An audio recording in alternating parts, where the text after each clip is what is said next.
Ka ringi hia e ngā kapua pauri, he ua, he roimata, he wai kei aku kamu. Ka ranga te manoa, ko te aroha. Ka uri au, ki ngā maunga waka i, e karanga hia mai nei. Ko tāku mahi, tēnei rā, ka tū, hei ka nohi,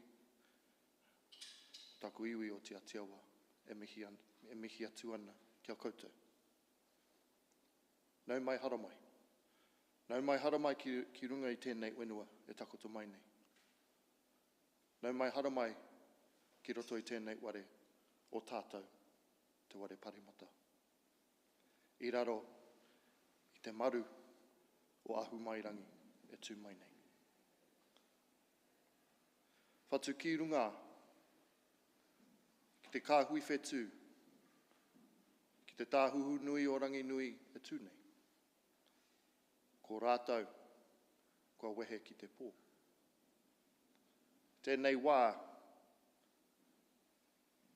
ka rere te aroha ki te whānau e pani nei o Ruby. O Ruby. I mate i ngā rā tata nei, ngā wiki tata nei. Ka rere koe, ka rere koutou, ki te rerenga wairua. Haere, haere, haere atura. Hoki mai rā, ki te tai wakararo, ki a tātou, e mahu e mai nei. Ki tēnei kaupapa o te rā, ko te kōrero, te ahuatanga o te mate, pukupuku, kākano-ā-kopu. He kaupapa waka hira tēnei. He kaupapa waka hira tēnei. E pā mai tēnei mate ki te ware tangata o te wahine, ki te kore, te oranga o te wahine, ka kore tatau, te iwi, aha ko te aha. Nō reira, e raro i te rā whakaaru, tēnei taku raukura, e titia nei, tēnei te mihi, tēnei te mihi, tēnei te mihi aroha, kia koutou katoa. Tēnā koutou. It's my privilege to stand up here on behalf of our mana whenua, our local iwi, to welcome you to this day, to welcome you into this house. I need your help. When we finish our kōrero, we need a waiata. And I'm here by myself. So perhaps a waiata that hopefully everybody knows, called Te Aroha. Can I ask you to stand if you are willing? So we can start our kaupapa. Te Aroha, te whakapono, me te rangi mari e tātou e ano. Te aroha, te whakapono, me te rangi mari e tātou e. Nō reira, tēnā koutou, kia ora tātou katoa.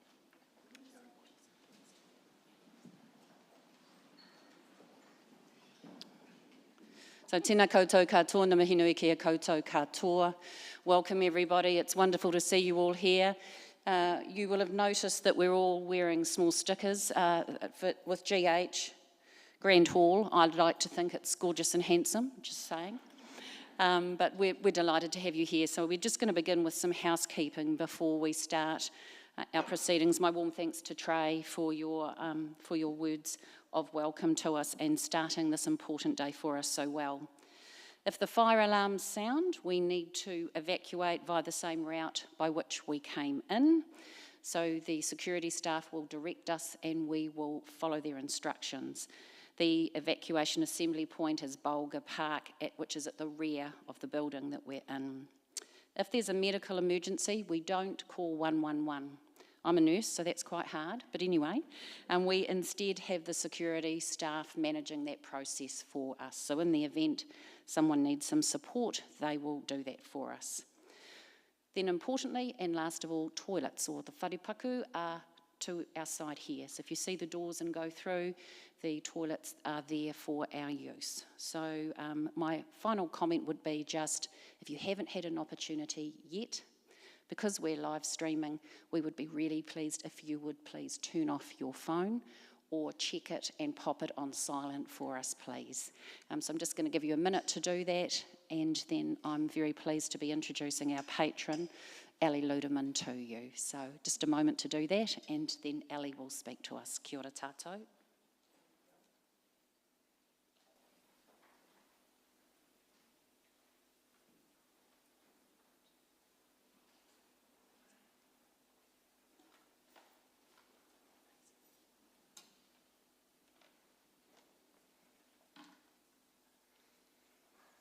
Today, we open more than a report.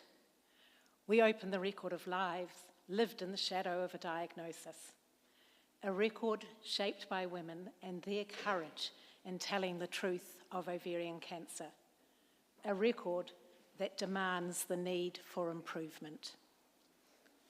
Minister Grigg, MPs, invited guests, trustees, interpreters from iSign, the women with lived experience of ovarian cancer, family members, friends and supporters who are with us today or watching the live stream in homes around the country, and we have a few internationally too. Good morning and a warm welcome to you all. Why is a big question. The Foundation's answer always starts with the women who have been or will be diagnosed with ovarian cancer. It's the deadliest of the 5 gynecological cancers. You are the people behind the data, the faces that inform the facts, the reason we are here today, and we cannot speak about you without you. Months of work have gone into this report, and behind every graph, every number, every statistic is a woman. A wife, a mother, a daughter, a granddaughter, a grandmother, a sister, a cousin, an aunt, a friend. Their voices are heard in this update, voices of courage, voices of hope, voices of reality. The reality of too many late diagnoses, the reality of too few options for treatment, the reality of lives lived in the shadow of a cancer that has claimed and continues to claim far too many lives. With the women are family members giving practical, emotional, and where needed and able, financial support. We're here today because their stories must not be ignored. We're here today so that in the future, women won't face delays in diagnosis, too few treatment options, and the knowledge that survival rates are far too low. We're here today to seek the progress that is so desperately needed, to ensure more women are diagnosed early, that there are more and better treatments, and that they face far better outcomes. This morning, while we're here, one New Zealand woman will sit in front of a doctor and be told she has ovarian cancer. It's likely that will happen only after urgent surgery when she's gone to an emergency department in agony, in spite of months with multiple trips to GPs with symptoms that could have but weren't diagnosed. One woman in New Zealand is diagnosed almost every day. That's bad, but worse are the 150 to 200 women whose lives are claimed by this disease each year. That's more than one who dies on our roads each year. So it's not just the number of women who are diagnosed, it's the prognosis and the high mortality rate that make the need for change so urgent. When my daughter was diagnosed, I Googled the disease and was faced with life expectancy expressed in weeks. I tried to work out what that would mean in years. My brain froze and I stopped because I thought whatever the answer was, it wouldn't be long enough. It was some time later that I discovered that there had been little change in that outlook for decades. The women behind the statistics are individuals. Some have and others will defy the odds and live happy, healthy lives. But some won't, and that's why there is so much work to be done. We often rely on and benefit from work done overseas. Women in some other countries do have better treatment options, but the problems of late diagnosis, too little research, and poor survival rates are international. We can't leave it to other countries to do all the work. This status update is not just a clinical document. It's a testament to the courage of those living with this disease, the dedication of the doctors caring for them, and that of the researchers seeking better treatments and cancer-free futures. It's also a promise of hope to those who have or will face a diagnosis, and a recognition of those who we have lost, that their legacy will fuel our search for a cure. This report provides a comprehensive audit of where we are, the hurdles that stand in the way of earlier detection and better outcomes, and it's a call to bridge the gap between patient reality now and how it could be and must be in the future. For too long, ovarian cancer has been defined by silence. The silence of symptoms misdiagnosed as minor, the silence of a research funding gap that has left survival rates stalled for decades, a silence that must be broken. Today, we break that silence. To the women and the families here and watching the live stream, your stories are the heartbeat of this report. To our policymakers and supporters, your action is the catalyst for the change we need. And to our researchers, your work is the hope we hold on to. This report is more than data. It's a roadmap to better futures for the women whose voices have shaped it. Let's ensure that from today, vague becomes vital and ignored becomes invested. It's now my pleasure to introduce our next speaker. Please join me in giving a warm welcome to Minister for Women, the Honourable Nicola Grigg.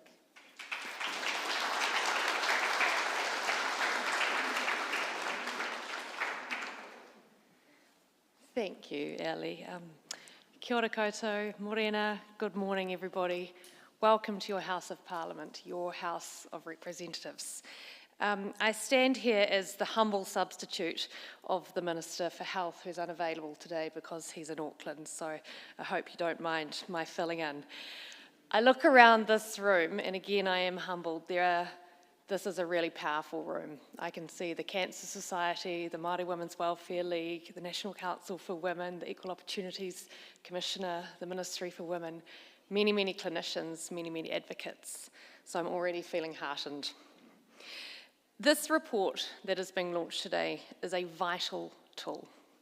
It shines a clear light on the practical, actionable steps that we can take so that fewer New Zealand women lose their lives to this dreadful disease. I want to take this opportunity to acknowledge the recent passing of Ruby Smith. I know she was a friend of the Foundation and a great friend to many of you, so please accept my heartfelt condolences. But in remembering Ruby, we also stand in solidarity with the thousands of women whose lives have been cut short by this disease. So thank you all for being here to support this work, and a warm welcome to those of you joining us online. I do want to acknowledge you, Jane, and I know, you, Ellie, and I know you don't like that, you don't take it lightly, but also the journey that you've been through after Jane's diagnosis at such a young age. But Jane chose to take action, didn't she? And for that, we're obviously all very proud of her. But the pair of you together have launched this foundation back in 2018, and the work that you've achieved in just such a short time is quite incredible. So we do also owe you a deep gratitude. You've shown commitment, you've shown advocacy, and your efforts to raise awareness and improve the care for women with ovarian cancer have gone to such great lengths. I also want to warmly welcome Erin, who I've only just met, who is living with ovarian cancer and is going to be bravely sharing her story with us today. Erin, it goes without saying, it's absolutely vital that for those of us who don't know much about the disease, understand what it is like to live with. We want to be able to share those with you and help support you along your journey. Welcome also Malcolm and Alicia. I just said I have real imposter syndrome sitting beside the pair of you who are doing the real work, so thank you very much. I'm really looking forward to being able to hear from you today. And of course, a sincere thanks to Liz, to all the staff and volunteers of the Foundation for bringing us together. It will be said a lot today, but I will say it again. The work that is being done here today is crucial. And it's not just raising awareness, it's supporting patients, it's providing high quality information and connection through support groups, but it's also the reminder of women living with ovarian cancer, or a reminder to them, I should say, that support is available and that you're not alone. Ovarian cancer is an insidious disease. It has the lowest rate of survival for any gynecological cancer in New Zealand. It is the leading cause of cancer death for women, with around 85% of cases diagnosed at late stage. These statistics are grim. Every 48 hours we lose someone, a mother, a sister, a partner, a friend. But awareness of the symptoms of ovarian cancer can lead to earlier diagnosis. Unlike breast cancer and cervical cancers, there is no screening test for early detection, and that is why public education is so important, and it's why today really, really matters. When women know of the signs and they know of the symptoms, they have the best possible chance of early detection. And while breast and ovarian cancer once had similarly challenging prognoses, today the 5-year survival rate of breast cancer is around 91% when detected through screening, and for ovarian cancer it remains around 36%. So how have these survival trajectories moved in such different directions? I can see you nodding, Nicola. We need more life-saving conversations about ovarian cancer and gynecological health more broadly. New Zealand women should not be dying from something that they've never heard of and never knew the signs of. Gynecological cancers, gentlemen, are not just women's issues. They are serious health issues. Women must feel supported and they must feel empowered to talk about their health and to seek the help when they need it. I say this every time I give a speech to a group of women's representatives and women's organisations. Too often, women put their health needs last. They prioritise their families, their work, they prioritise other needs over their own all the time. And sometimes alongside other challenges like time pressure and uncertainty about where to go and where to find help, stigma, embarrassment, cultural barriers, it all adds to the snowballing effect of women not getting these early diagnoses.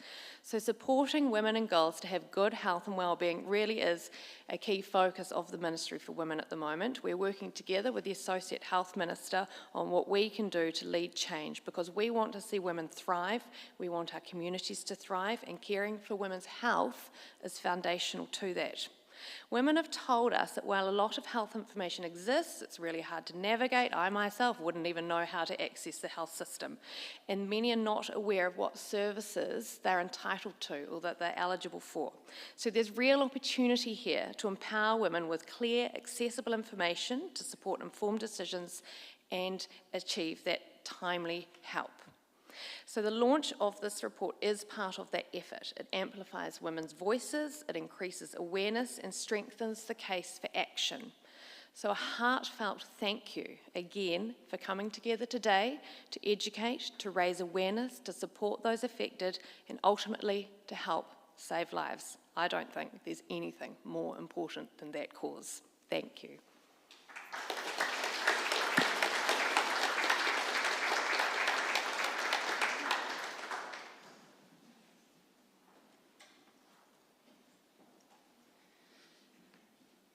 I have the honour of introducing the music of Ruby Smith to you. It was Ruby's plan to be here today, to have her voice heard in this place, to make a difference. She was a passionate advocate for women. She is the face of our report. Her photo is on the front there. Her words infuse the very essence of it. It is with sadness that we acknowledge Ruby's passing on Friday, and that today her family do not gather here to support her speaking to you, but instead at her funeral this morning. Our hearts are with you, Taylor, and your children, and the wider whānau. Ruby gifted this song, Dig Deeper, to the Foundation last year in May as part of Ovarian Cancer Awareness Day. Even during the hardest parts of your journey, Ruby, you chose love, courage, and hope. You made a conscious decision to turn pain into your superpower, to keep looking outward and to focus on caring for others. You wanted your voice heard today. Be assured that it truly is, Ruby.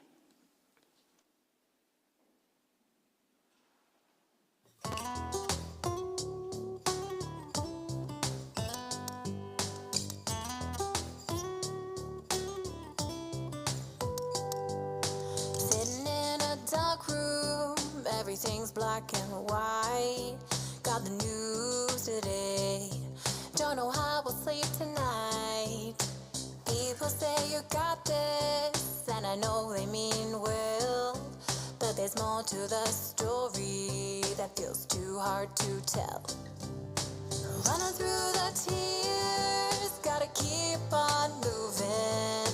There's only one road, and I'm not losing. Sometimes you gotta be stronger, even when you're black and blue. Although the fear is crippling, my dear, the only way is through. You gotta dig deeper, deeper, my dear, deeper, deeper, my dear, deeper, deeper, my dear. Ooh, you gotta dig deeper, deeper, my dear, deeper, deeper, my dear, deeper, deeper, my dear. Ooh.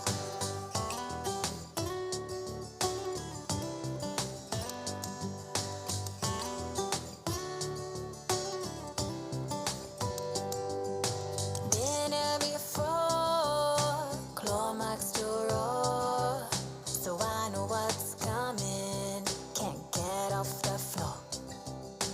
Wish I could bury my head in the sand, but I can't ignore the coming war.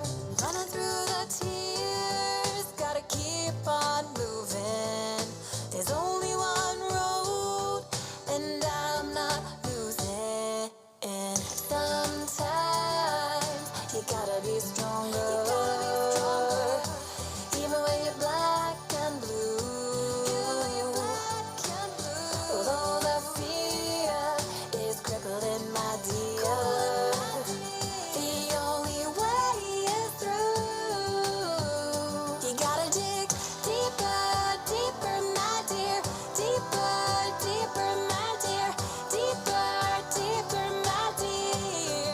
Ooh, you gotta dig deeper, deeper, my dear, deeper, deeper, my dear, deeper, deeper, my dear. Ooh, been here before, and this time I'm sure I'm gonna face what's coming.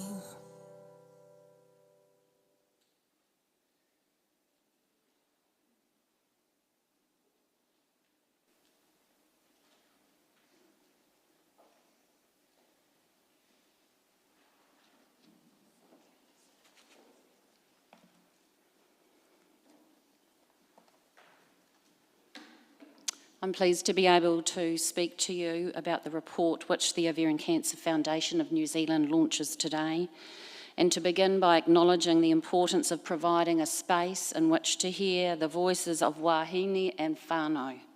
It matters. I bring warm greetings from our founder and ovarian cancer advocate, Jane Ludeman, who unfortunately wasn't able to be here today, but she's asked me to share how pleased she is that we are here and to see this work that's been undertaken in the last year culminate in today's launch and its call for us to dig deeper for change. She reminds us that the only thing we can't afford to do is nothing. To the women with lived experience of ovarian cancer in this room, and those who are connecting with us from homes across the country on the live stream, this is your report. We also acknowledge all the women's groups who advance the well-being of wahine in this country, including those gathered here. To the Māori Women's Welfare League, kia ora to you, Soar Optimist International, National Council of Women, Rural Women New Zealand, Business and Professional Women, Zonta, and others, thank you. Thank you for all that you do. This report builds on the early work of Jane Ludeman and the foundation team that was developed and the report that was presented in 2022. We're here again, and we're here again because we're calling for change. We want investment and we need action that will transform outcomes and truly shift the dial. We're not talking about twiddling around the edges. We're talking about fundamental, central change. We are steadfast in that call, and I assure you we will be here again. As we look forward, we also importantly look back. And we honour the work of others, those who've gone before us in the work, those women who have fought tirelessly as individuals and also in organisations here in Aotearoa and internationally, as Ali mentioned before. We want to also acknowledge the low-grade serous ovarian cancer initiative. We are truly a collaboration. The report's preparation began with conversations, meetings, lots of talking about statistics and our surveys last year. Surveys of women with lived experience of ovarian cancer, surveys of general practitioners, other health practitioners, and surveys of the general public. We listened a lot. Our goal was to create a report that was readable and accessible and that didn't shy away from what could often be tough reading, sometimes actually pretty brutal. We prepared a report, we popped QR codes in there for those who really wanted to dive in a bit further to statistics in more detail, and you'll see that layering up in the report evident to you. In essence, we started with women's voices at the beginning of the report. We didn't do the executive summary thing. We ended with women's voices, and what we were trying to do was to wrap that content in their voice and their views, because we wanted something based on lived experience. The stats, as our minister has said to us, already speak to us all. 306 women diagnosed every year, 207 women dying every year. Nearly half of all women being diagnosed in emergency departments right across Aotearoa. Across the Tasman, the rate's 21% to 28%. I think that's quite a difference. Clinical trials available in Aotearoa, 5. Again, across the Tasman, 44. I think that's quite a difference. 3 new treatments funded since 2002, but gaps remain, particularly for women with platinum-resistant and the rare ovarian cancers. Lowest research funding between 2006 and 2019 of the 13 cancers supported by the Health Research Council. 30% of women dying within 1 year of diagnosis. A 5-year survival rate, it's just, in terms of the stats we now have, just edged up a bit from the 36.6 to sitting at 42.8. It's humbling reading, and our sense is that we can and must do better. We asked women with lived experience what this launch might look like. What you see here today is it. There was a request for 2 things, a pre-launch or a sneak peek. Women wanted to hear first what we were going to be talking about today, so we did that on Zoom last week. And secondly, women wanted to have the opportunity to participate in the launch, even if not in the room, hence the live streaming today. So kia ora to you all watching us here today. The plan for the launch was that it would be inclusive, hence our wonderful interpreters. and we wanted to encompass hope and enable parallel gatherings across the country in living rooms with plenty of tea and biscuits, so we posted those out on Thursday. Women didn't want conversations about them without them, just like Ellie said. We knew importantly it also enabled all those practitioners, our allies, working in the health and support space with women to be part of this event, and that was important to us too. We care about you and the work that you're doing. So what did the public tell us in the surveys? Most had heard of ovarian cancer, but few could name any symptoms at all. 63.8% thought cervical screening could detect ovarian cancer, and 24% weren't sure. 31% thought the HPV vaccine prevented ovarian cancer, and 52% weren't sure. And that's important when we think about our young wahine and even our tamaiti, even our little ones. These thoughts that people have about health generally are important to us, and where awareness isn't matching what is needed, then we need to do something about that, or we stay in a space, as has been mentioned today, of just stubbornly resistant and low survival rates, and we simply can't accept that that's the case. So what did GPs tell us? They said access to ultrasound was a key contributor to delays in diagnosis. About 60% described it as difficult. The main barriers to timely diagnosis were the poor access to ultrasound, people finding it hard to get a timely appointment, and then patients not necessarily always coming back, and there were lots of reasons for that. Some GPs suggested their patients pay privately to get seen sooner. So what we see and hear is a public health system under strain and not responding quickly enough. GPs were keen, as were nurses, to directly engage with opportunities to improve the system and outcomes for patients. So what did women tell us in the surveys? Most had heard of ovarian cancer before being diagnosed, 70%. However, few knew any symptoms, 10.5%. Experiences with the public health system were variable, with some describing it as positive and really, really good, and others describing it as really negative. Inequality in access and outcomes was evident, with inequity being evident across the whole public health system. The 5 biggest challenges that women described to us were living with the uncertainty that their cancer might return, dealing with treatment side effects, finding the right treatment that works, that was a really significant one, having limited treatment options, and just simply feeling that their life revolved around their cancer. So having read all of this, what does it mean? We can't unhear what we heard. We can't unsee what we've seen, and we certainly can't unknow it. Now we know it. So what are the actions that will truly shift the dial for ovarian cancer in Aotearoa? We have some ideas about that. So a short summary of our list of actions that we think will help us achieve that. First of all, reduce the incidence of emergency diagnosis. Have a concerted plan to do it. It has to start there.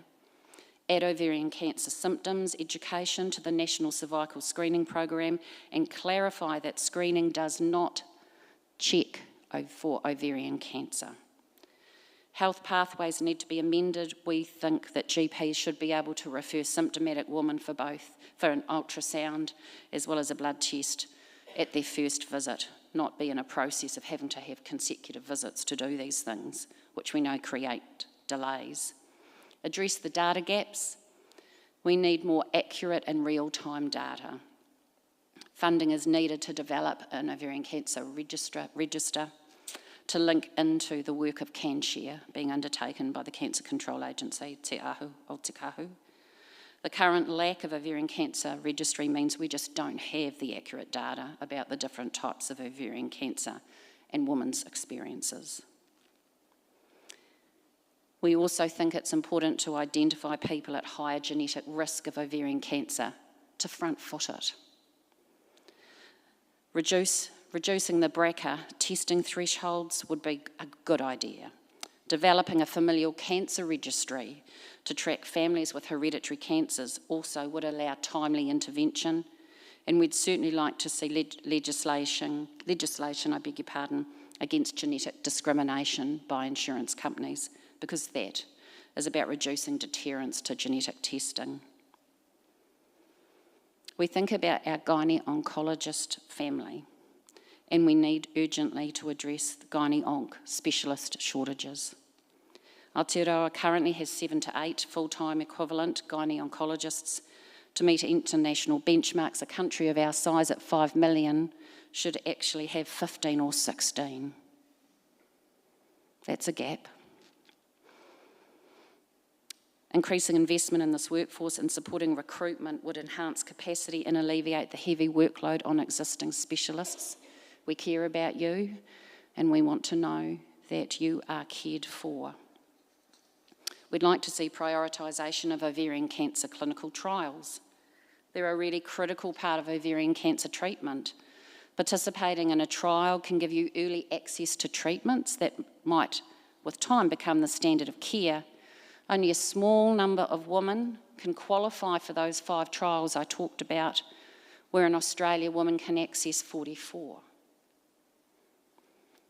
We'd like to see increased funding and focus on ovarian cancer. Research is an essential part of that, and my colleague, Dr. Alicia Didsbury, will be speaking to you about that in a moment. That will aid us in improving the survival rates. We know that ovarian cancer research has been significantly underfunded, both at home and overseas. We also need a national ovarian cancer biobank. This would safely collect and store tumour samples from women and link them with treatment and outcome data in the registry we were just talking about. And 2 last things.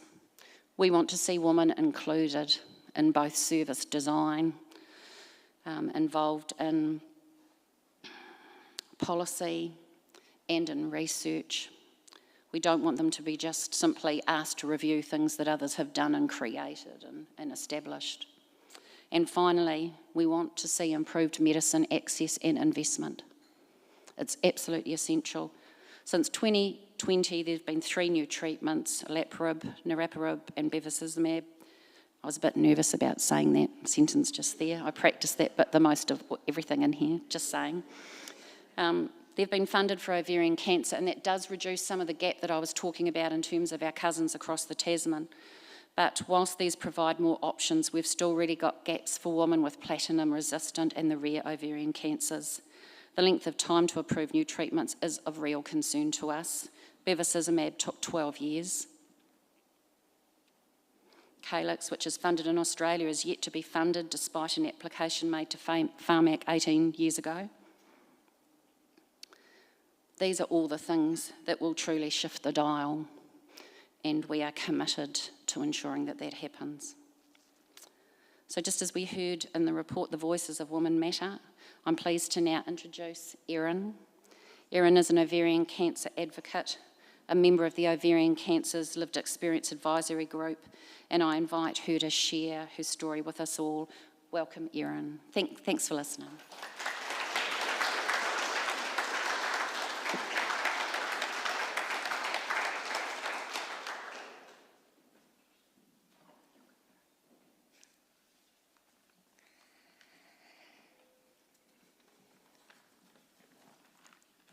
Thank you, Liz, for the introduction. Good morning, everyone, and thank you for being here, both in person and on the live stream, especially the women and families with lived experience. Sharing these stories is important, but I also know how triggering it can be.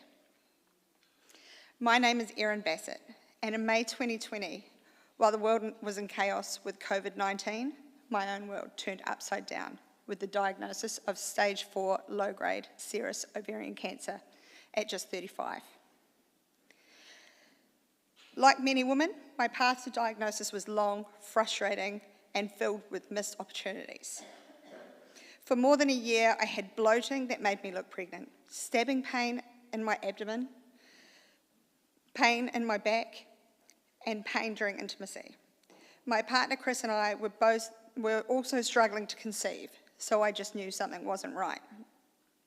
But appointment after appointment, my symptoms were dismissed. I was told I was constipated and to try eating all bran. I was told I had IBS, I was overweight, change my diet, relax, and that I was too young for it to be anything serious. No blood tests, no scans, no ultrasound. Each time I went home feeling embarrassed, like I was wasting everyone's time. Still, my body kept telling me something wasn't right, and after 18 months, the pain became so unbearable. One night, I couldn't even get off my couch. Chris said, "Enough," and called his GP for yet another opinion. For the first time, someone listened. She ordered tests immediately. It felt like a weight lifted just to have someone take me seriously. Within days, I was referred to a gynecologist who, after examination, gently told us to prepare ourselves. The diagnosis? Ovarian cancer. At that stage, I'd never even heard of ovarian cancer. In that moment, everything collapsed. My first question was my life expectancy. The answer, 5 years. At 35, I just couldn't process the thought of leaving my loved ones and family behind. My second question was my fertility and whether I could freeze any eggs. When your life is on the line, that might sound strange to some, but becoming a mum had always been a dream of mine. But because of the late diagnosis, it wasn't an option. Losing that future felt like a grief as deep as death itself.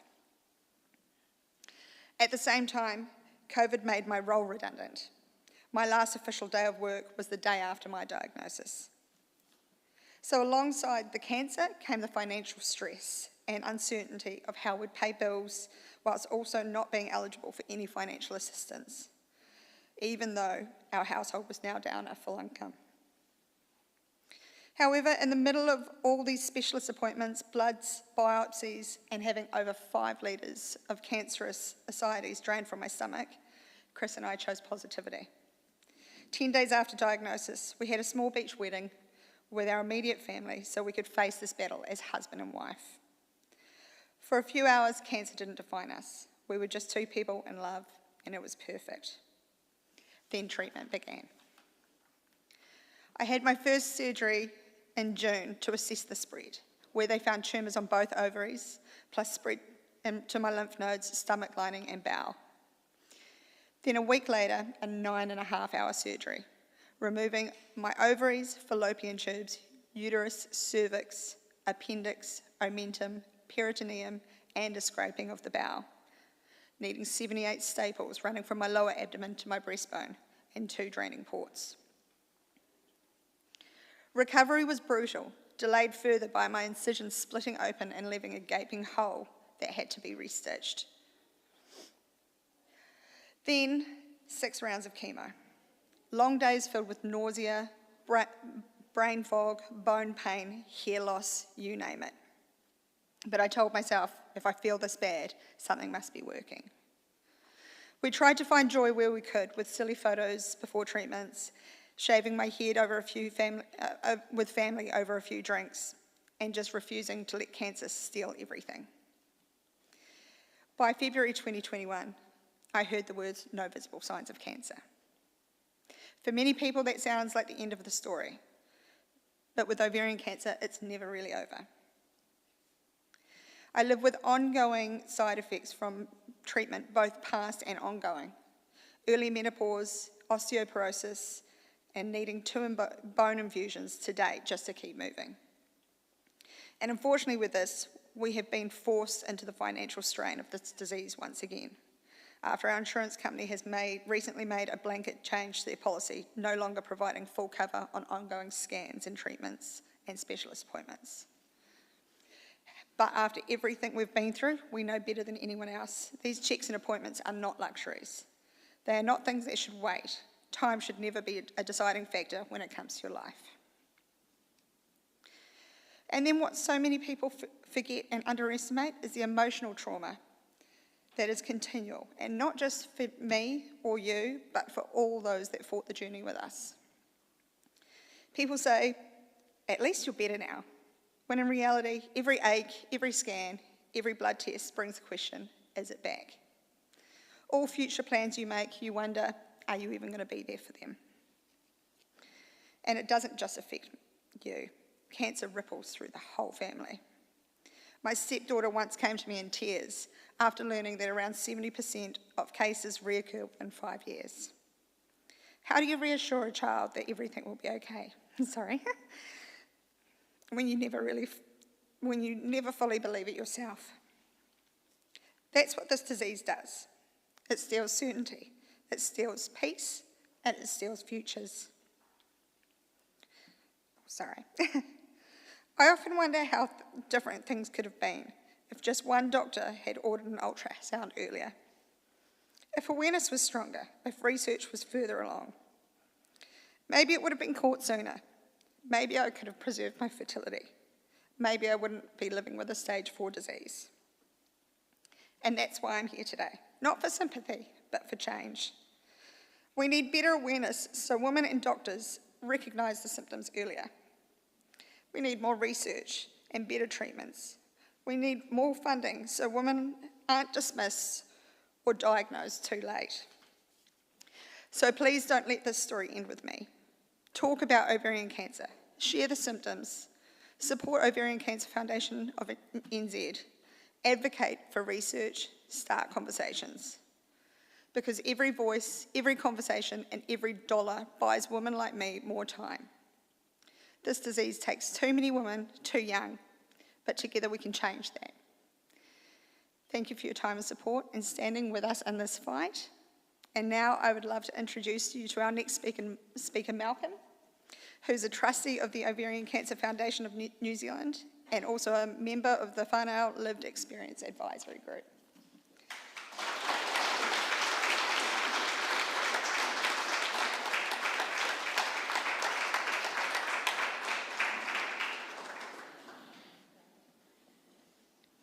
Thank you, Erin. It's a pretty hard act to follow that. Hello, everybody. My name is Malcolm McLeod, and I had to read that. Anyway, sorry. And I'm the husband of an ovarian cancer survivor. While it feels good to be able to say that, I would much rather that my wife and for that matter my child didn't have to go through what they went through in the second half of 2021. But I also need to think of what the other option would be. What if we weren't lucky? What if Sarah hadn't beaten the odds? What if, like a majority of husbands out there whose wives have been dealt the unfair hand of ovarian cancer, that we didn't have a great survival story? Because the truth is the majority don't. Today, approximately 58% of families don't get to tell the story of survival and beating the odds and living once again to laugh and love and celebrate Christmases and birthdays. Their story is one of heartache and sorrow and loss, and it makes me very sad. As I said, my wife was diagnosed in 2021, and when I say diagnosed, I mean they found a cyst which needed to be removed through massive surgery and then sent off to be tested to establish just exactly what it was. Seems weird to say now, but we were lucky. Lucky that our GP's spidey senses picked up that all was not well. Lucky that we could get an appointment with a gynaecologist. Lucky that gynaecologist had an ultrasound machine. Lucky that we had medical insurance to speed up the process. And most of all, lucky that Sarah had the surgery before the big lockdown of 2021. And if I'm to be brutally honest, lucky that when that lockdown came, there was very little chance of infection getting in during the 5 months of chemotherapy. So I stand before you today to talk about the impact that ovarian cancer has on families, but the reality is I'm a fraud because we had a happy ending, and most, and I mean most, don't. Being locked down while love of my life was going through her own hell, and as I think most precious to us, our 12-year-old daughter was distraught and confused, brought me to do something that I've always wanted to do, write a book. I always thought that one day I might write my memoirs of my great sporting feats. There aren't any. Or maybe my great ponderings on life. But instead, I wrote a book about a horrible disease and what it did to those who I love the most. I've been asked to share some of that with you today. And while the book is what would be best described as a drama comedy, or a dramedy, I've decided to leave the comedy at home today and just instead share with you what the day in the life of a family living with ovarian cancer is like. The book is called The Week I Visited Parliament, Killed the Family Cat, and a football-sized tumour was found in my wife's abdomen, the story of one man's struggle with ovarian cancer. Did you get all that? So this passage is from day 23. Oh, sorry, it's quite long. Yes. Anyway, sorry, this day is from day 23, the day after Sarah comes home from hospital post-surgery. Day 23. I could start day 23 with I woke up, but in order to wake up, you probably needed to fall asleep first. I'm not entirely sure that I could commit to that statement. You see, this may surprise you after what you've read so far, but I consider myself to be a relatively practical and intelligent person with a reasonable grip on reality. But I never imagined that my nursing skills were going to be so demanding. I struggled to look after one patient, and I know they're trained for this, but I have no idea how nurses in hospitals look after so many patients at once. In fairness to me, I was working 24/7, and after a few days discovered a whole new level of exhaustion. Let's start with the medication. In the early days, Sarah was on taking 29 pills a day and an injection. Here's the list to the best of my ability to an explanation of what they were for. Paracetamol for basic pain, celecoxib, an anti-inflammatory painkiller, tramadol, an opioid for serious pain, gabapentin changes the way that nerves send messages to your brain to treat nerve pain, Docusate, a laxative to combat all the painkillers making you constipated, Malaxol, another laxative if the first one didn't work, ondansetron, an antiemetic to treat nausea, triazolam to help assist with the sleep process, and Clexane, an anticoagulant or blood thinner. It's used to prevent blood clots which can block your blood vessels post-surgery. The pills were administered and charted in an organised and regimented fashion that I'd never experienced from myself before. However, getting back to the sleep deprivation, as they all had to be administered at different time intervals, and I wasn't very off course in those early days, I was dishing them out and getting ready for the next dose. Sarah isn't that keen on taking too many drugs, but if she said that she wasn't in pain, therefore didn't need anything, I knew I had to push on, as once it starts to wear off, it takes a while to rebuild the barrier. Sarah wasn't in a good state. As I said, I think she was sent home early from hospital, but I couldn't fight her staying in there when all she wanted to do was come home. She's an obvious discomfort and struggling to move and sit up and desperate for bowel movements. That afternoon, Millie has a netball game, which I can't really go to.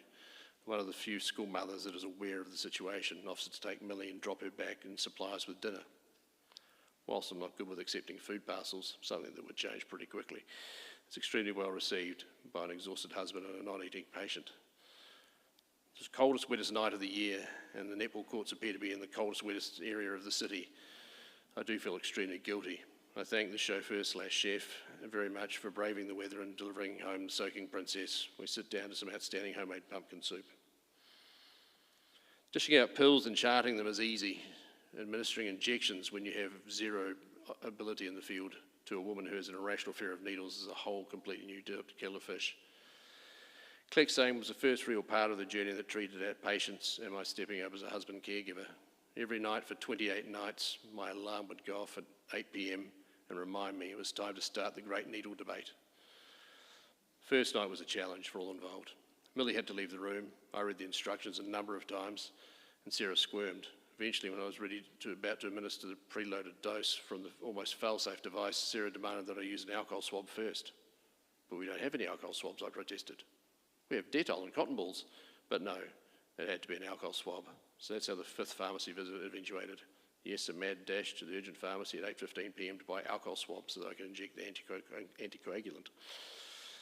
Anyway, I get back from the pharmacy, marched back into the bedroom. Millie left the room again. I read the instructions again. Sarah squirmed again, but she had run out of excuses. I inched closer with the least scary syringe you've ever seen, tiny little needle, pretty yellow plunger, and did the deed. Straight after that, she said, "You were better than the nurses."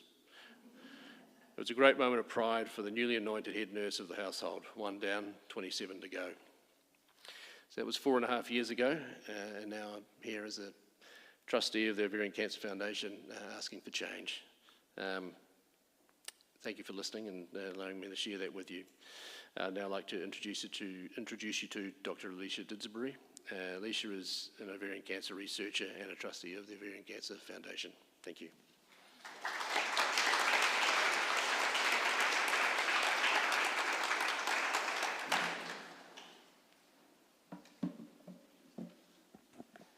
I'm not going to be nearly as entertaining. Tēnā koutou katoa. My name is Alicia Didsbury. I'm a trustee of the Ovarian Cancer Foundation New Zealand and a cancer researcher at the University of Auckland. I work across laboratory research and clinical translation, and every day I see how research, or the lack of it, directly shapes what options are available to our patients. Today we are launching the State of Ovarian Cancer report, and it paints a confronting but solvable picture. Ovarian cancer remains the deadliest gynecological cancer in Aotearoa. Around 300 women are diagnosed each year, and 1 woman dies every 2 days. Nearly half are diagnosed through emergency presentation, double the rate seen in Australia, and survival outcomes lag behind comparable countries. We've already heard these stats, and we've already witnessed that behind these numbers are the women, whānau communities living with uncertainty, living with limited options. And if we really want different outcomes, we need to be honest about where we're at. Ovarian cancer has been historically under-recognised, underfunded, and under-researched. And without research, progress stalls. Part of the issue is that ovarian cancer is not a single disease. It's a collection of biologically distinct cancers that behave differently, respond to different treatments, and affect women in different ways. Yet too often our treatment pathways do not reflect that complexity. And mismatch leaves many women with limited options, particularly those with rare or treatment-resistant disease. But it's really important to also think about the fact that research has already changed and transformed cancer care across many cancers. Advances in surgery, the development of targeted therapies, and the introduction of maintenance treatments have come from decades of sustained research investment. These advances have given many patients more time. Time with their families, time with fewer symptoms, and time with better quality of life. For ovarian cancer, that same level of progress has not yet been realised. There is still so much that we do not know. And we urgently need research into earlier detection, into resistance treatment, into resistance to treatment, into why outcomes differ so markedly between our women. Future progress, whether it's in precision medicine or in surgery or in immunotherapy, will only come through continued research. The report we are launching today makes this gap really clear. New Zealand has some of the lowest levels of investment in ovarian cancer research, limiting the discovery work we need to develop new approaches. That gap flows directly into the clinic. Women here have far less access to clinical trials than women in Australia. Just 1 in 5 of the women that we surveyed had been offered the opportunity to partake in a trial. But this isn't because the science isn't happening, it's because our system is fragmented. Research doesn't exist in isolation. It requires infrastructure, coordination, data, sustained investment to move it from discovery to patient care. And that's why this report calls for a national ovarian cancer research strategy, a coordinated framework that aligns researchers, clinicians, patients, and policymakers around shared priorities. Without this, our research remains fragmented, access is inconsistent, and our progress is slow. And as a researcher, I want to make this really clear. Our discoveries alone is not enough. We must be able to translate our work. This means clinical trials embedded in our healthcare system. It means national data and biobanking infrastructure. And it means ensuring that when breakthroughs do occur, New Zealand women are not waiting years to benefit, or fundraising to access treatments available elsewhere. We know that the implications for inequity are profound. Women in New Zealand should have the same opportunity to access standard of care as women in comparable countries. Yet too often, access to diagnosis, clinical trials, and modern treatment depends on where someone lives, how quickly they are diagnosed, or whether they can afford access to private health care. Ovarian Cancer Foundation New Zealand believes that every woman diagnosed with ovarian cancer deserves care informed by the best possible evidence, delivered fairly, promptly, and with dignity. This report shows us where the gaps are, and research is how we will close those gaps.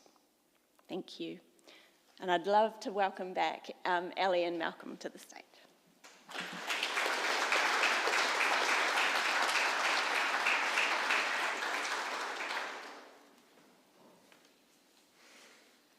What we measure, we choose to see. What we name, we choose to face. This status update has measured and named. It lets us see and face up to where we've been, where we are, and most importantly, where we must go. It's nearly 9 years since my daughter Jane was told she had a rare form of ovarian cancer, which was frequently incurable. She and we, her family and friends, were faced with a dismal prognosis, scant information, and very little support. The Ovarian Cancer Foundation has changed some of that. Better information, good support, strong advocacy, and funds for research. But, as the update shows, it can't do it by itself. The report is not just data on a page. It's the story of women facing difficult chapters, the story of people working to change the narrative, and the story of the need for happier endings. It's a call to listen carefully, to act deliberately, and to turn knowledge into a plan of action, action that leads to earlier diagnosis, more and better treatment options, and far better outcomes. What's critical now is what happens next. We don't want to be here in another 3 years with the same recommendations. As Liz said, Jane said in the report, the only thing we mustn't do is nothing. What can you do to support us? What action can you take? How can you raise awareness? How can you help raise funds? How can you advocate for better treatments and more research? We need all of us to work collectively to support the changes outlined, and quite simply, we need all of us. Thanks, Ellie. Beautifully said. Thank you, everybody, for being here today. It's an extremely important day and a major step forward for us as we advocate for change for ovarian cancer.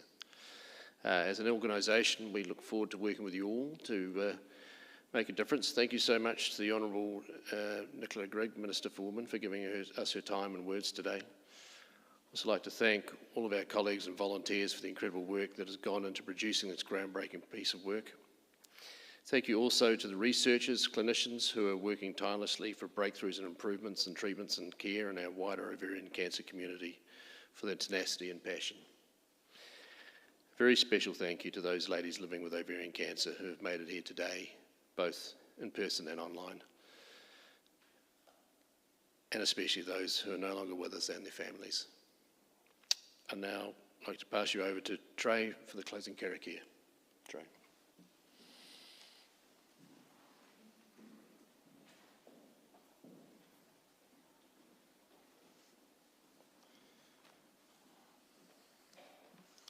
Tēnā koutou katoa. Waka kapi tā tātou kaupapa I te rā nei. I had a karakia, but the one I had is not enough. So I'll finish how I started. Ringi hia ngā kapua pauri he ua he roimata.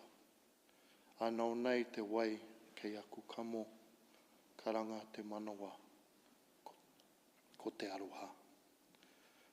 The clouds spill rain, tears, like that in my eyes. The call of the heart is love. Nō reira, tēnā koutou, kia ora mai tātou katoa.